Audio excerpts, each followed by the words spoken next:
hari ini kita bakalan pergi mengunjungi beberapa spot liburan di Oslo. Icon yang ada di jembatan ini namanya The Angry Kid.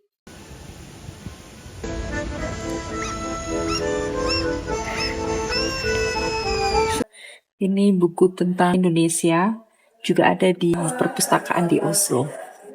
Bapak-bapak di sini dorong stroller.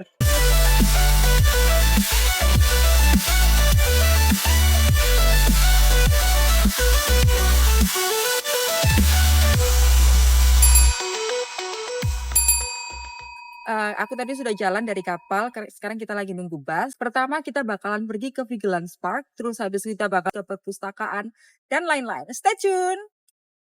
Bisnya udah datang, kita sekarang mau masuk ke bisnya, terus kita cabut.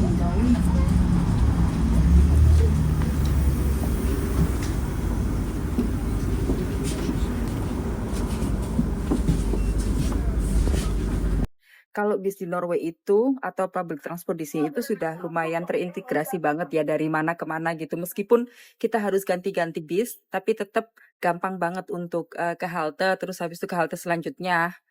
Kayak gitu-gitulah.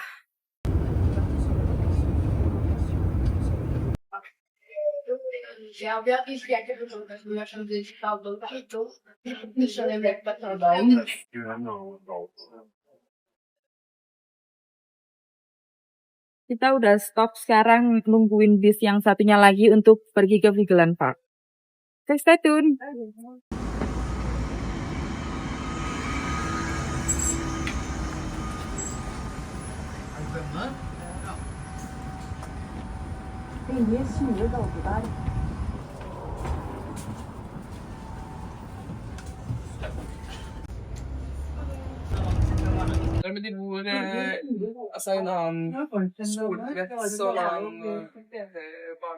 Kita udah sampai di Vigelands Park, terus kita nyebrang. Di park sini itu admission tiketnya itu gratis, jadi kita nggak bayar apa-apa untuk masuk ke tamannya. Oke, mari kita cari tempat penyeberangan. Ini udah pada ramai khusus pariwisata, karena Vigelands Park itu adalah salah satu taman di Norway yang kunjungannya itu sampai 1 juta per tahun. Yuk kita aja.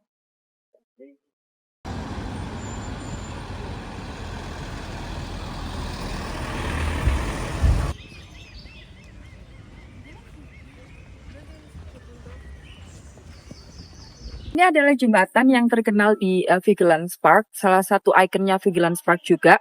Ini tuh patung-patung terbuat dari perunggu atau bronze. Totalnya itu ada 58 patung laki-laki, perempuan, anak-anak, menunjukkan cycle of life.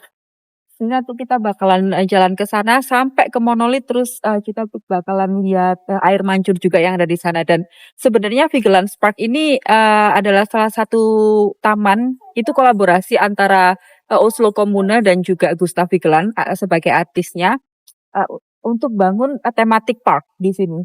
Nah, salah satu air mancur yang ada di sana itu sebenarnya tidak diperuntukkan untuk taman sini, tapi diperuntukkan untuk parlemen yang ada di Storting. Tapi karena tidak ada tempat, terus akhirnya dibangunlah di sini. Jadi kita jalan.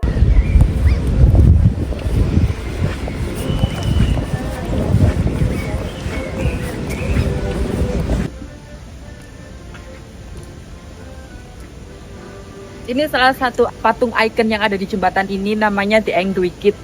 Katanya kalau misalnya kita pegang tangannya itu jadi good luck buat kita.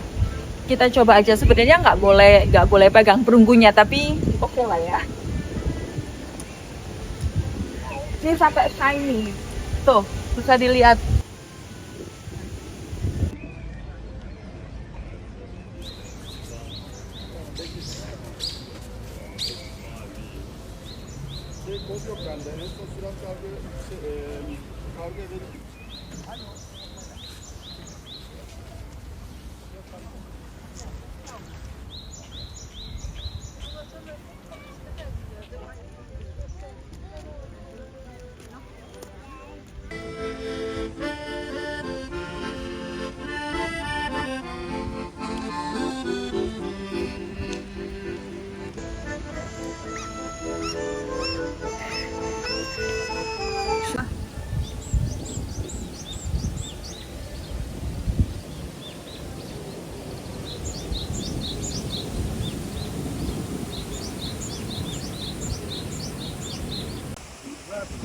lihat di sebelah sini, itu biasanya dibuat piknik. Yang mau mengunjungi Oslo, jangan lupa ke taman ini, dan taman ini tuh gratis, bisa lihat-lihat apa namanya patung-patung yang dibuat oleh Gustav Vigeland. Saya bisa lihat di sana banyak orang-orang, apalagi kalau panas summer kayak gini ya, udah masuk summer kayak gini. Orang-orang Oslo pasti bakalan keluar untuk menikmati matahari. Karena winter di sini itu panjang banget, terus habis itu dingin, nggak ada matahari selama beberapa bulan. Begitu. Jadi yang di Indonesia, bersyukurlah punya matahari.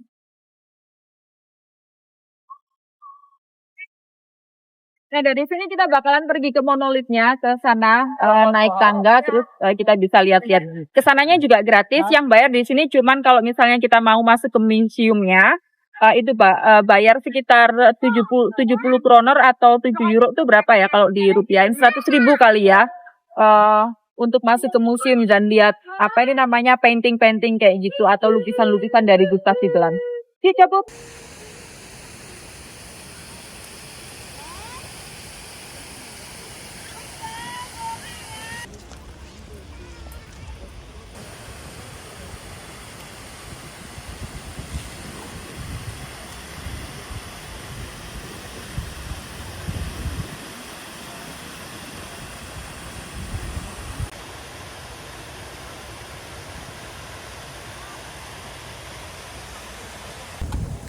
Nah, sekarang kita sudah sampai di tengah Vigelandsparken. Di tengah Vigelandsparken ini berdiri salah satu patung yang paling megah, namanya monolit atau dalam bahasa Norwegia monoliten. Patung ini diukir dari satu batu granit utuh yang tingginya 17 meter. Jadi bisa teman-teman bayangkan segede itu cuman dari satu batu aja. Di monolit ini ada 121 sosok manusia yang saling naik, berpelukan, menopang, dan mendaki ke atas. Dan ini adalah simbol perjuangan manusia menuju spiritualitas dan makna hidup. Proses pembangunannya ini nggak sebentar, membutuhkan waktu 14 tahun dari pertama digambar sampai selesai dipasang. Setiap sisi tuh punya cerita dan setiap ekspresi punya emosi. Ini tuh megah banget dan bener-bener bikin kita tuh mikir tentang hidup. Kita sudah muter-muter ke Vigelandspark dan lihat monolit yang ada di Vigelandspark juga. Bukan salah satu, ini memang benar-benar ikonnya dari Vigelandspark. Kita sudah lihat air mancur, sudah lihat tempat untuk piknik dan rekreasi segala macam, lihat bunga-bunga. Terus sekarang kita mau menuju ke library yang famous banget di Oslo. Bisa lihat apa ini namanya koleksi buku-bukunya itu banyak banget. Kita bisa melakukan banyak hal gitu di situ dan gratis. Oke, let's choose. Mari cabut. Kita lagi nguber bis. Jadi kita harus wifi sekarang. Nah, ini bisnya udah datang.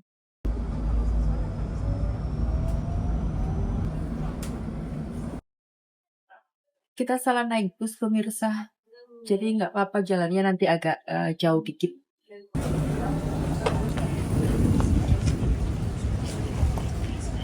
Ini kita stopnya di Oslo S atau Central Station dari Oslo. Terus kita jalan sekitar 5 menit.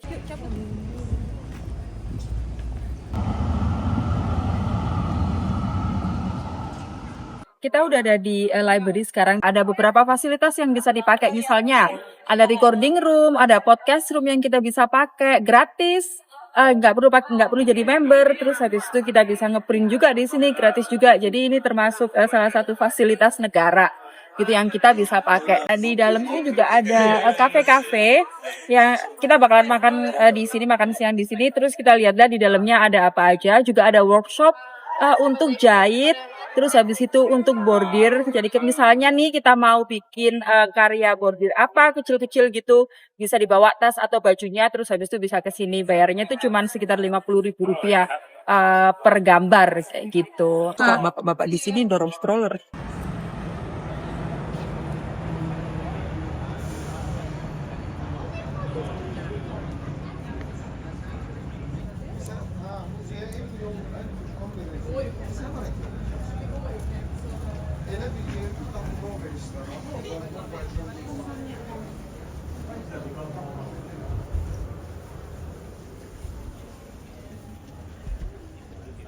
Selamat datang di Dijkman Bjørvika atau Perpustakaan Dijkman. Dijkman Bjørvika ini adalah bagian dari Oslo Public Library System dan dibiayai penuh oleh pajak, yang artinya ini tuh milik kita semua. Terbuka untuk publik, gratis, dan jadi ruang bersama yang dirancang untuk belajar, berkarya, dan bersantai. Perpustakaan ini dimiliki oleh kota Oslo dan tempat ini punya 6 lantai dengan berbagai fasilitas. Dari ruang anak-anak, studio podcast, 3D printer, bioskop mini, sampai spot santai dengan view Oslo Fjord. Tahun 2021, perpustakaan ini dinobatkan sebagai Public Library of the Year. Bukan cuma karena desainnya yang futuristik, tapi juga karena ramah lingkungan dan super interaktif. Ada yang mind-blowing lagi nih dari perpustakaan ini. Jadi perpustakaan ini tuh nyimpen naskah-naskah rahasia dari penulis dunia yang baru boleh dibaca tahun 2114. Disimpan di ruang kayu khusus bernama The Silent Room untuk Future Library Project. Ini itu Future Library yang isinya itu sekitar 100 author yang buku-bukunya disimpan ada di sini. Nah, tapi bisa diaksesnya itu nanti tahun 2114 karena ini itu dibuatnya sekitar tahun 2014. Dan tahu nggak sih, di perpustakaan ini itu ada juga buku-buku dari penulis Indonesia. Nama-nama kayak Pramudia Anantatur, Andrea Hirata, sampai Eka Kurniawan bisa ditemuin di rak-rak koleksi internasional mereka. Dan beberapa bukunya sudah diterjemahkan di bahasa Norwegia. Jadi bukunya dari Sabang sampai Merauke. Ini buku tentang Indonesia, juga ada di perpustakaan di Oslo. Ini yang tadi aku cari, History of Modern Indonesia since circa 1300. Jadi koleksi bukunya tuh lumayan lengkap. Waktu dibuka tahun 1758, itu koleksi bukunya itu sudah sekitar 6.000 buku. Jadi bayangin selama 200 tahun sekian udah jadi segini besarnya. Nah, sekarang aku mau lihat workshop yang ada di Dijkman Library ini tuh ada apa aja sih. And hello, and what's your name? Sorry to bother you. Yeah, no problem. Hello, my name is Ada, and I'm making a tote bag for my friend as a birthday gift for her. As a birthday gift. So what are you going to do now with your tote bag? I have firstly made like a vinyl cutout of what I wanted to put on the tote bag, and now I'm pressing it on with this heat press. And how much do you pay for this in the library? It costs 60 kroner for 60 the kroner. bag, and that is what I'm paying for. Okay. Yeah. So can we sort of like see how does it work? Yeah, now I put the vinyl on, and then I put this machine on and wait 20 seconds for it.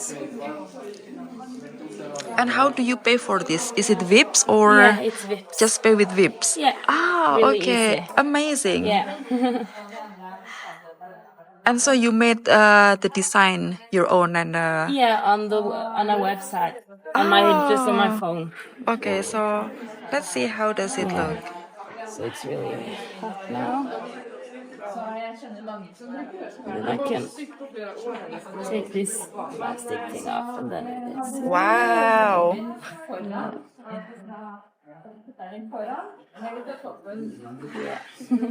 And you have it. Thank you.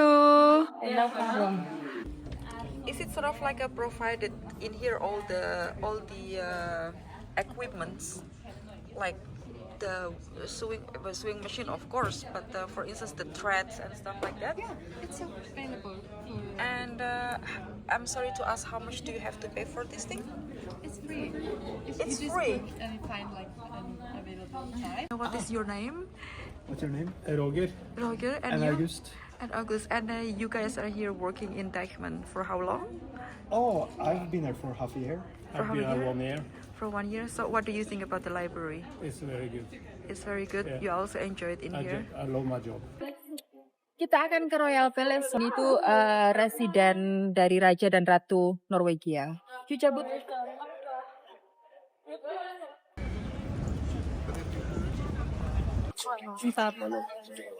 Dan sekarang lewati Stortinget atau gedung parlemen. Jadi di sini itu semacam gedung DPR-nya Norwegia kali ya.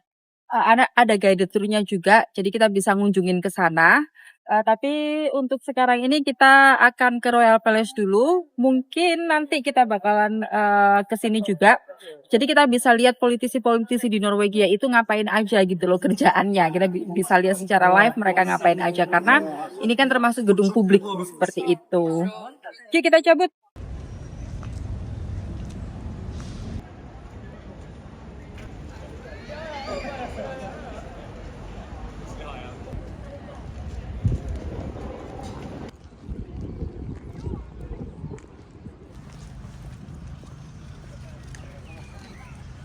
Jadi ini tuh Royal Norwegian Palace.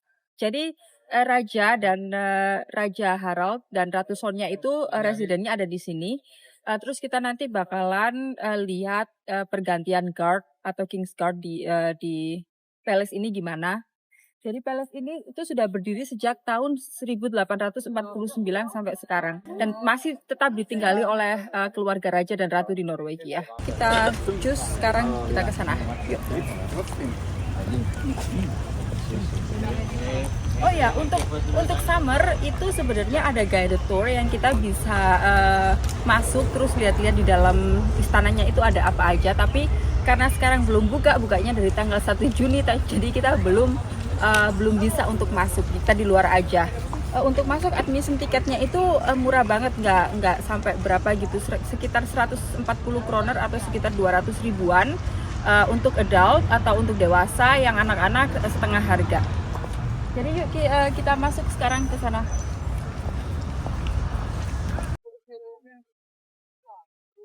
Kita sudah mau nyampe nih di Royal Palace-nya. Dan kalau sobat wow notice ya atau perhatikan di beberapa park atau taman-taman di Norwegia itu bebas dimasukin untuk orang-orang yang mau piknik, mau jalan-jalan secara gratis. Jadi turis, nggak ada perbedaan harga antara turis dan warga lokal gitu. Jadi di taman-taman kayak gini apalagi pas summer itu biasanya piknik dan segala macam ada di taman-taman yang disediakan oleh kota kayak gitu. Sekarang kita bisa jalan ke atas. Tadi kita sudah jalan ke Karl Johan karena yang meletakkan batu pertama di palas atau di istana ini namanya Raja Karl Johan.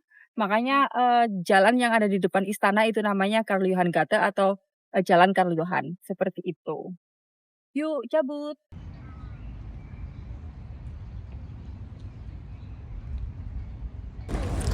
Ini orang-orang sudah pada antri untuk lihat dan nungguin untuk lihat Nah, ini dia King's pergantian, Guard, yaitu King's pasukan Guard elit yang yang ada di sudah sini. menjaga Raja Jadi ini Norwegia 11 sejak Kak, tahun yang juga. Jadi kita langsung 1856. ke sana. Yang bikin biar unik, ke bagian banyak dari tempat. mereka sebenarnya masih wajib militer di usia 19-20 tahun.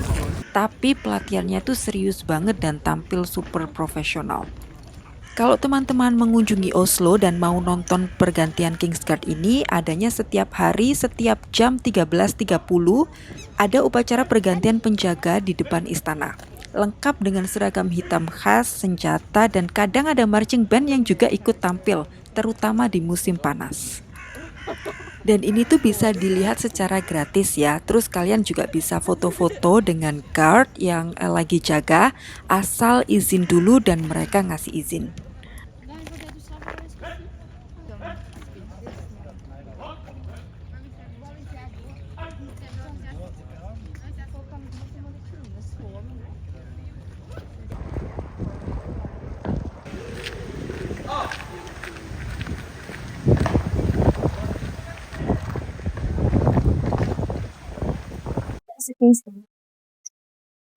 It depends, but we have it's like first service. It's 9 months. 9 months. Yeah. No, 12 months. 12 months for 12 the months. first I'm sorry. service. Yeah. Okay. And then after that, you can choose if, let's say, you don't want to be King's Guard anymore and you can do something else as well. Yeah, it's like service for the first time, and after you're free to do wherever. you want. Okay. Yeah, Do you have to serve nowadays in Norway or is it voluntarily?